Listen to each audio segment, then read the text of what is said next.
เนื้อสูตรเด็ดเบิ่งแต่ส่วนผสม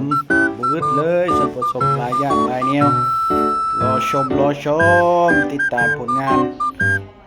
ค่อยจัดไปผลงานทั้งหลายลุยต่อไปจ้ว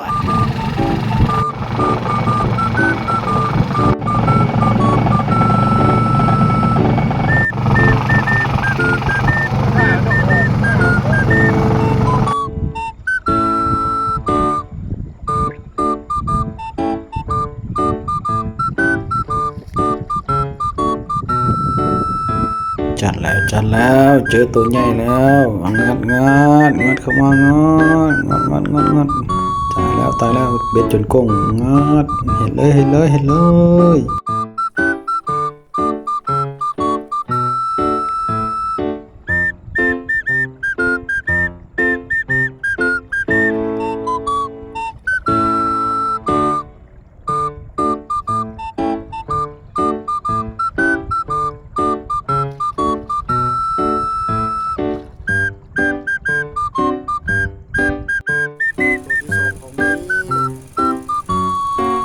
สำเร็จภารกิจอันนี้กลับบ้า